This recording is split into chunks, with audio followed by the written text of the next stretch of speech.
Bo Firestone with Bo Firestone Consulting and Design.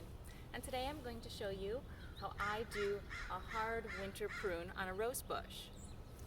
So we prune roses in the winter time, do a nice hard prune while the rose is resting in order to encourage the best floral display in the spring and also to control the height of the plant.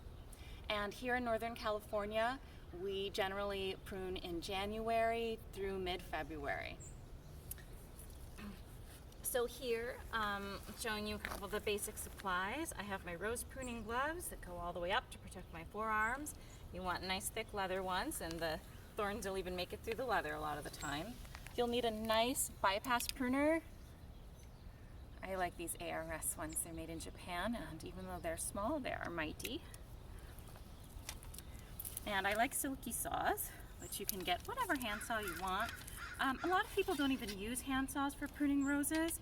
I prefer them to the loppers, which my loppers are always not very sharp, so I like the sharp cut of my saw better. But loppers are also really handy, especially because the roses are prickly, so you can really kind of get in there and remove the larger canes with this easily without getting into the plant. Okay, so the first step is I like to look at the basic architecture of the plant and look at the main stems and the number of them. For most roses, we're going to choose 3 to 5 nice, thick, productive stems.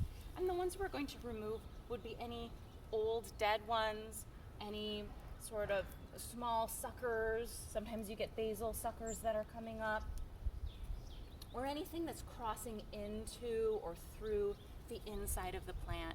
Our objective is in a vase-shaped open form, which is going to allow light and air movement throughout the plant. So here we have 1, 2, 5. We have about 5 main canes. I'm pruning this one as 2. So that's already good.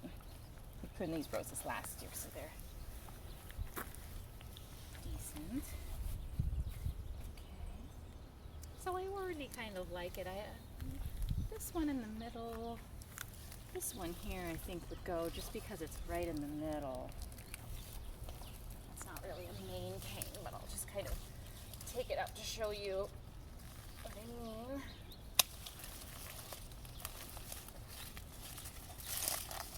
Opening up the inside of the plant a little.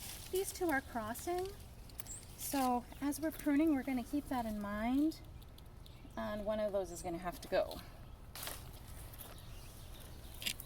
So after we've looked at the main stems of the plant, we are going to prune according to, I have this rule of size that I use, where if it is much smaller than a pencil, it gets removed entirely.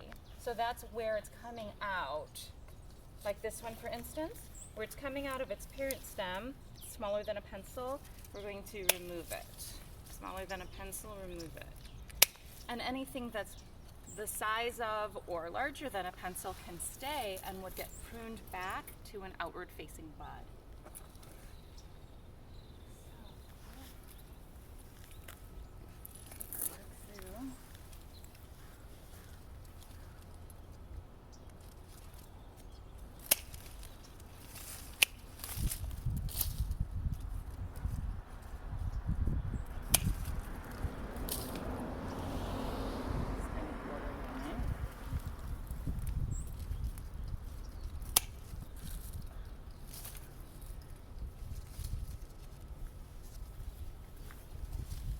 Roses bloom on only new growth, but if you just let it go, the growth ends up coming out of all real fine twigs, and there's a lot of leaves and very few kind of small flowers. It's probably best to over prune your rose than under prune it. It's hard to over prune a rose. So it's not going to look very pretty when we're done, and it's going to look pretty spare, but the flowers will be great. Just another big one.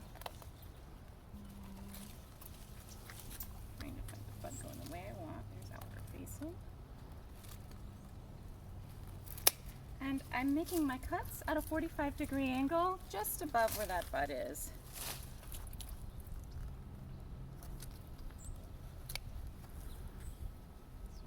Small. In fact, this whole thing's a little bit weak, so I'm just gonna remove it.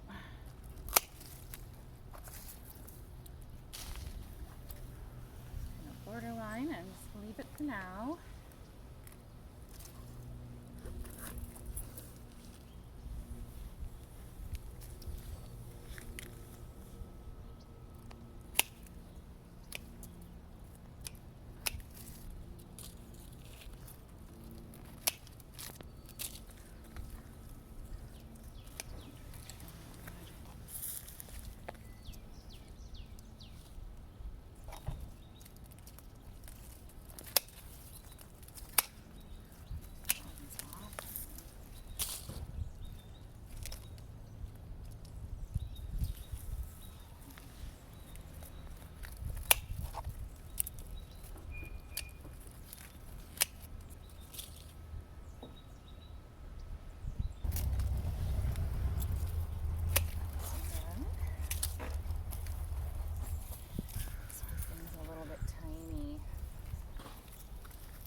Any nice buds on it that would, you know, when it's cracked right there. So that's that. I'm going to take it back to this more vital undamaged branch. And then there's an outward-facing bud. And then we just finish by removing any leaves that are still on the plant. Usually roses would go dormant in a temperate climate. So here we're telling it to go to sleep. And then also remove any leaves which can harbor disease around the plant. If you want to seal your pruning cuts, you can use a waxy substance like a lipstick or a chapstick, or you can use Elmer's school glue or wood glue. Hope you enjoyed this video. If you did, please like and subscribe. And you can also see more plant information at www.bowfirestone.com.